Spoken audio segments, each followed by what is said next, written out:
Laging mainit ang usapin ang pagkakadakip kay Spencer, maging ang paglathala at pagkakakabit ng pangalan ng mga Valdemesa sa mga plantasyon ng droga at may bust operation ay naging matunog rin. Sa pagkakataong ito, wala nang lusot ang mga Valdemesa. Kasalukuyan silang naka-house arrest habang ongoing ang investigasyon sa patong-patong ng mga kaso laban sa kanila. Tuloy na nga binitawan ng partido ni Francisco ang kanyang kandidatura. Laman sila ng lokal na balita sa kanilang bayan. Sa bahay naman ng mag-asawang Madrigal, ay malakas na tulugan TV ang nakatalugan ni Rosario. Ito ang sinapit ng isang makapangyarihan at may impluwensyang pamilya sa ating bayan. Kilala mga Valdemesa sa iba't iba nilang negosyo. Pero sino mag-aakala na ang kanilang yaman sa loob ng halos 2 dekada ay galing pala sa illegal na mga gawain. Sundan ang ulat ni pinatay ni Daniel ang TV na makita nakatulugan nito ng asawa. Binuhat niya ito sa kwarto at pinagmasdan. Sino mag-aakala na darating ang ganitong pagkakataon sa buhay ko? Pagkakataon na makita kong gumuho ang imperyong itinayo ng mga Valdemesa dito sa Palawan. Napabuntong hininga ito at hinawakan ng pisngi ng asawa. Kung hindi dahil sa tapang at talino mo, malamang ay natagalan pa ang katuparan ng paghiganti ko. Pero paano ko ba aaminin sa iyo? Natatakot akong baka pagkatapos ng lahat ng ito ay lisanin mo ang piling ko. Kaya sana maintindihan mo kung bakit gusto ko magkaroon ng anak gamit ang katawan mo. Nang sa gayon, ay panghabang buhay na rin akong may pangahawakan sa iyo. Hinalikan niya ito sa noo at saka tumabi sa pagtulog. Nagpunta si Spencer sa puting villa upang dalawin ang tunay at orihinal nitong asawa. Madaling araw pa lamang ay umalis sa ito, kung kaya naman hindi alam ni Rosario kung nasaan siya. Mag-isa itong bumiyahe papunta dito. Si Melet at ang nurse na nangangalaga dito ang kanyang nadatnan. Sir, hindi po namin alam na pupunta kayo. Wika nito. Ayos lang, may kailangan akong asikasuhin. Denise, kailangan kitang makausap. Wika niya.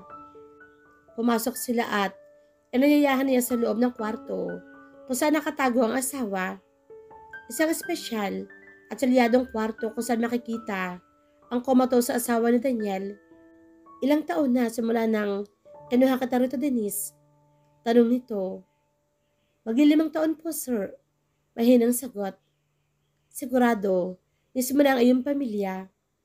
Marahil ay bagot na bagot ka na rin dito. Biro pa ni Daniel. Po? Hindi naman po. Nagtaka ang nurse sa inasal ni Daniel. Ito kasi ang unang beses na nagtanong ito ng personal na bagay. Maaari mo ba akong tapatin? Sa tingin mo ba, may pag-asa pa siyang magising? Tinignan siya ni Daniel sa mata. Po, nag-aalangan ang nurse kung sasabihin ba niya ang kanyang saloobin. Huwag kang matakot. I need your honest medical opinion. Pagkalma niya rito. Tumingin ang nurse sa kanya at isa-isang ipinaliwanag kung bakit hindi naman magigising ang babae. Kaya sa palagay ko po, wala ng pagkasang siya ay magising. Tanging makina na lamang ang nagpapatibok ng kanyang puso. Yumuko si Daniel at ngumiti. Isang malungkot ang ngiti. The thing is, matagal ko namang alam na wala na talagang pag-asa. Pero ako yung hindi makabitaw sa kanya. Pero ang ironic, dahil ngayon nahuhulog na ang loob ko sa iba, saka ko nakikita na wala na talaga siya. Tahimik na nakikinig lamang ang nurse sa kanya. Yung tipong alam mo naman, kaya mo nang wala siya, pero hindi mo alam kung paano magpaalam sa kanya. Mahirap po magpaalam, kaya minsan, lumilisan ang tao na hindi ginagawa iyon. Tugon ng nurse. You are probably right. The night she committed suicide, siguro ay dahil hindi niya rin alam kung paano. At ngayon, sinusubukan ko siyang i-revive. Ito na siguro ang parusa sa akin. Hindi na siya gumising. Wala na siyang ganang mabuhay. I'm sorry to hear that, sir. Malungkot na simpansya ng nurse. It's fine. Ngayon, tatanungin kita. Masama bang sa paglisa niya o o sa pagbitiw ko sa kanya. Hilingin ko, may isang parte sa kanya ang kukunin ko at ilalagay sa iba para habang buhay ko siyang kasama. Seryosong tanong nito. Ano po ang ibig ninyong sabihin, sir? Pagkataka ng nurse. Narinig mo na siguro ang frozen egg cell, hindi ba? Simula nito. Opo, sir. Pero sa Maynila ho ata meron nun. Tumpak. Before you were hired. At bago ko siya dalahin dito, I froze 4 of her eggs. At ngayon, tumawag sa akin ng institusyon na 3 of them were gone. At isa na lamang ang maaaring gamitin sa lalong madaling panahon. Nagkaroon ng problema sa pag-transport at pag-store ng 3, kaya ito nasira. Gulat na gulat ang nurse sa kanyang narinig. Kung ganoon, sir, kailangan ninyong surrogate para dito. Ngumiti si Daniel. Meron na akong kinausap. Ang problema, mahal ko siya at gusto kong gamitin ang pagkakataon na iyon para ikulong siya sa piling ko. Takot akong aminin na kung hindi ko gagawin iyon ay baka iwanan na rin niya ako. Sa tingin mo, pagmamahal bang maituturing kung lilihim ko kung kanino galing iyon? At pagkapalaya bang masasabi kong gagamitin ko ang itlog ng dati kong asawa para matali sa akin ang kasalukuyan ko minamahal? Napaisip ang nurse at naglakas ang loob itong sabihin ang kanyang saloobin. Ang pagmamahal ay pagpapalaya, sir. Siguro, dapat malinaw sa'yo kung sino na sa kanila ang talagang mahal mo. Sa mayamang katulad mo, pwede mo namang angkinin sila pareho.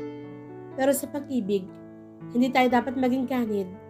At ang dahil sa sinabi ng nurse, ay natauhan si Daniel.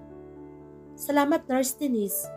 Maaari mo ba kaming iwan muna ng aking asawa? Sinubukang tawagan ni Rosario, sina Fernan at Roger, pero hindi nila ito kasama. Ilang beses din kasi niyang tinawagan si Daniel, pero hindi ito sumasagot. Kaya naman nagpasya siyang pasyalan ng mga lugar na madalas itong puntahan. Pero hindi pa rin niya ito matagpuan hanggang sa nakita na lamang niya ang kanyang sarili na nakapark at nakatanaw sa labas ng bahay ng kanyang mga magulang.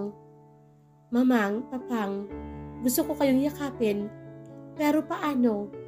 Napaluhan na lamang ito ng maalaala ang saya ng kanilang pag-uusap kasama si Daniel, pero hindi nila alam na siya ang kanilang anak na si Margarita. Bababa na sana siya ng sasakyan na may makita siyang pamilyar na mukha. Unang lumabas ang kanyang ina, bitbit ang isang sanggol. Kasunod namang lumabas ang kanyang ama, na akay-akay ang kanyang kakambal. Kitang-kita ang siya ng kanyang ama at ina sa piling ng apo nito at ang kanyang kakambal na ngayon ay nagpapanggap na siya. Kung kaya, sinarado na lamang niya ang pinto at nagmasid sa malayo. Aurora, dito ka pala nagtatago. Pasalamat ka at nakikita ko masaya si mamang at papang. Kung hindi, pinahuli na rin kita. Napahigpit ang paghawak niya sa amin ni Bella na magyakapan ng kanyang pamilya. Ako dapat iyon. Sana'y nahawakan din nila ang ano ko. Kung hindi dahil sa kahayupan niya ni Spencer, namula ang kanyang mukha at mata sa galit. At bago pa siya makagawa ng bagay na kanyang pagsisisihan, ay umalis sa kagad siya sa lugar na iyon. Hindi niya alintana ang yakapan nila ay yakap ng pamamaalam. Nakiusap si Aurora bilang Margarita sa kanyang mga magulang. Mamang, papang, iiwan ko muna sa inyo ang aking anak. Kailangan kong gumawa ng paraan para mapalaya si Spencer at pati na rin ang mga Baldamesa. Iha, hindi ba't masyadong delikado ito? Pigil ang kanyang ama. Pero pamilya ko rin sila. Kontra nito. Kung may mangyari sa'yo, paano na ang anak mo? Katwiran naman ang kanyang ina. Walang mangyayari sa akin. Basta, alagaan niyo siyang mabuti. Pasensya na kayo. Mahal ko kayo, mamang papang. Ito ang huling habilin ni Aurora bago siya tuluyang umalis. Pagbalik ng bahay ni Rosario, ay nakita niya sa sasakyan ni Daniel. Kaya daldali itong bumaba at pumasok sa bahay. Babe, kanina pa ako tumatawag sa'yo. Hindi kita makontak. Nag-aalala ako sa'yo. Puna nito. Saan ka galing? Sorry, may nasikaso lang ako. Tulog ka pa kasi kanina kaya Please, don't live like that. Maluhaluhang sabi nito. Niyakap siya ni Daniel at nagwika.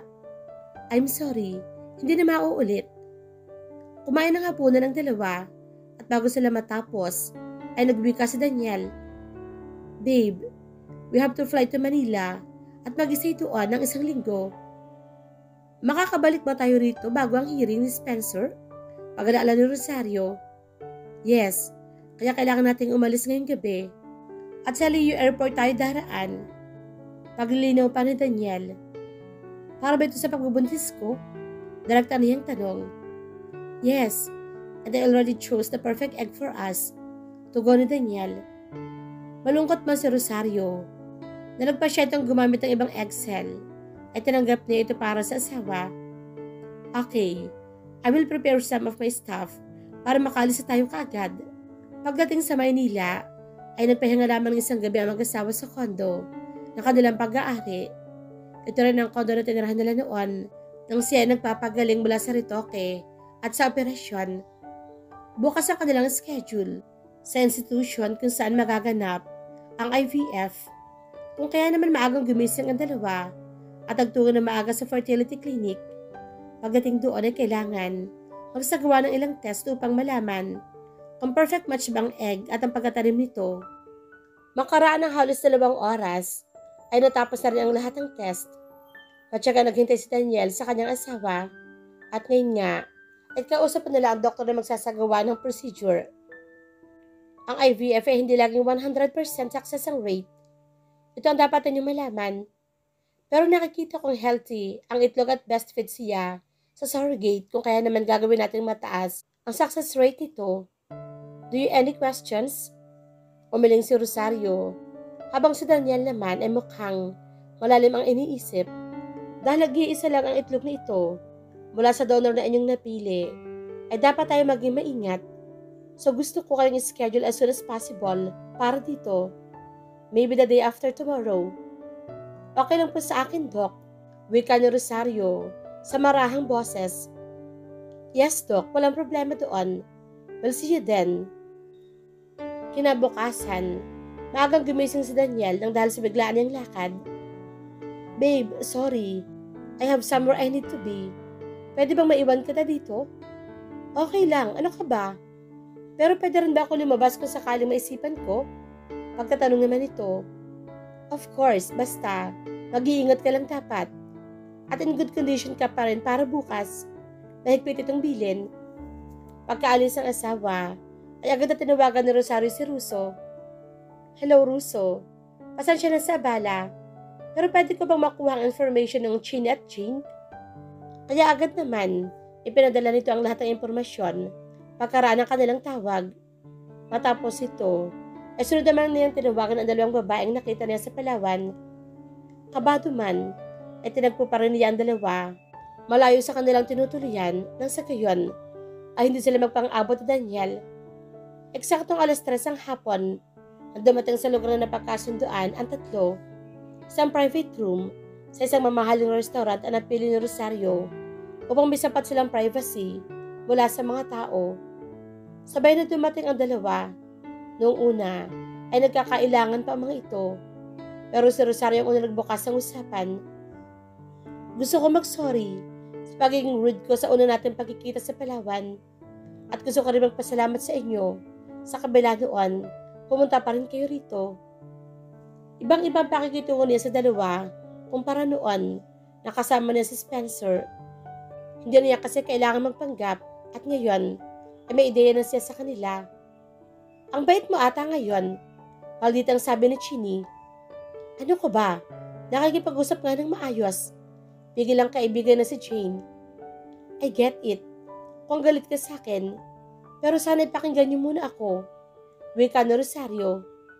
Saka nilabas ang picture na ibinigay niya sa kanila at nilapag ito sa mesa. Salamat sa pagpapahiram nito. Ibinabalik ko na ito sa inyo. Panimula niya.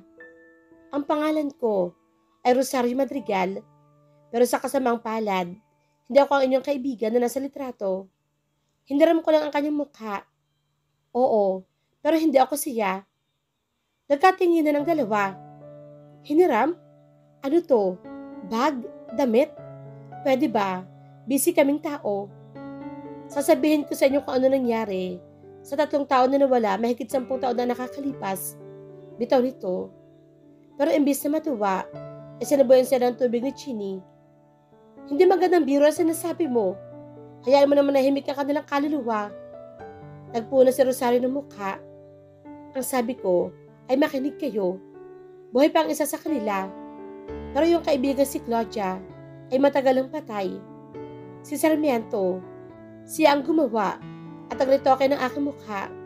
Pero binawian na siya ng buhay, nakaraang taon lamang. Pero si Damian Rodriguez, buhay na buhay pa siya. Tila tinakasan ng lakas ng dalawa sa kanilang narinig at sa wakas ay pinahiram din ang kanilang tenga kay Rosario. Ano nangyari? Paano? Nangihinang wika ni Chini. Noong gabi na nawala sila, gabi na nagpaiwan sila, habang kayo bumalik na sa hotel, napahinto si Rosario dahil kahit siya mismo ay ayaw na sanang maalaala pa ito. Tinambangan sila ng isang grupo ng mga kabataang anak ng mga mayayaman sa lugar na iyon. At gang rape. Ang inyong kaibigan ay pinagsamantalahan ng isang grupo. Yumuko si Rosario habang ang dalawa ay napaluhan na lang. Wala silang nasabi. Nagtakip sila ng bibig at nakadalang mahati sa sinapit ng kanilang pinakamamahal na kaibigan. Rosario, at nagyakapan ng dalawa. Ilang minuto rin, bago tuloy ang mga proseso ng dalawa ang tuluyang nangyari sa kaibigan. Naging tahimik ang tatlo at tinintay si Rosario na kumalma ang dalawa. Si Damian, si Sarmiento, wika ni Jane.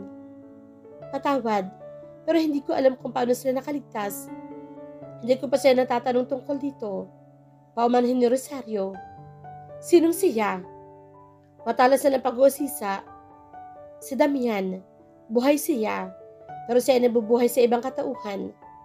Daniel Madrigal, yan ang kanyang pangalan. Madrigal? It means, tumango si Rosario. Tama ka, asawa ako ni Daniel Madrigal. At siya nagutos kay Sarmiento na gayahin at iritoke ang mukha ko, katulad ng inyong kaibigan. Hindi ako huwad. Hiniram ko ang mukhang ito upang makapaghiganti.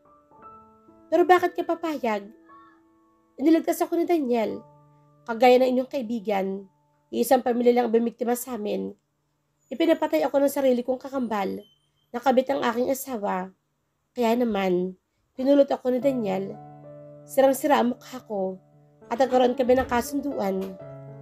Hustisya para sa mga nanghali kay Claudia at paghihiganti sa aking dating asawa at sa kanyang pamilya.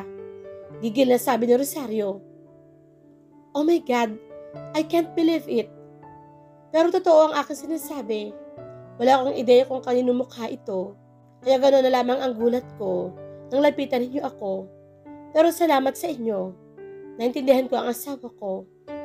Pero ngumiti siya ng malungkot. Pero lahat ng ito ay para sa paghihiganti. Pagkatapos ay hindi ko na alam ang mangyayari. Sinabi ko ito para tumigil na kayo sa paghahanap at sa palagay ko ay yun na rin ang nais sa inyong kaibigan. Huwag na kayong bumalik sa Palawan. Delikado, lalo pa at may alam kayo sa nangyari. Pero pagkatapos ng lahat, sasabihin ko kay Daniel na dalawin kayo at sa kahuli-huli ang panahon ay lumuhod at nagpatira pa si Rosario sa kanilang harapan. Kaya payagan na ninyo akong gamitin ang mukha niya sa kahit konting panahon pa upang maging matagumpay ang aming plano. Matapos ang usapan, ay pinasalamatan siya ng dalawa sa pagsasabi ng katotohanan at angako, itatago ang lihim sa loob ng kanyang mukha. Kung kaya naman, umuwi siya ng kondo na magaan ng loob at mataimtim na naghintay makauwi ang asawa. Habang si Daniel naman ay nagtungo sa isang nursing home sa Makati. Isang matandang babae na nagangalang Rosa Garcia ang kanyang dinadalo dito. Sa tuwing uwi siya na Maynila, ito ang ina ng asawa na patuloy parang nangungulila sa pagkawala ng anak. Kagabi lang itumawag sa kanyang management na laging kritikal ang kondisyon nito. Kaya sinagpa siyang ito ay dalawin. Dahan-dahan siyang pumasok. Nay, pasensya na kung ngayon lang ako nakadalaw muli. Kumusta kayo? Buong akala nila ay tulog ito at hindi na kaya pa magsalita ng matanda. Kaya laking gulat niya nang hawakan siya nito sa kamay. Inabot niya agad ito at saka inalapit ang kanyang tenga. Damian, mabagal nitong turan. Palayain mo na ako. Hirap nito sa paghinga. Palayain mo na ang alaala ng aking anak. Habol nito. At ang mga huling naging salita nito ay, palayain mo na ang iyong sarili anak. Maging masaya ka na. Sapat ang lahat. At ang ngiti itong binawian ng buhay.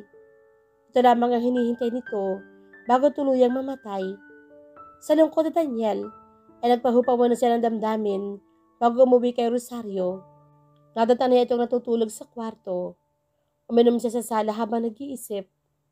May pag-asa nga ba akong lumigaya sa iyo?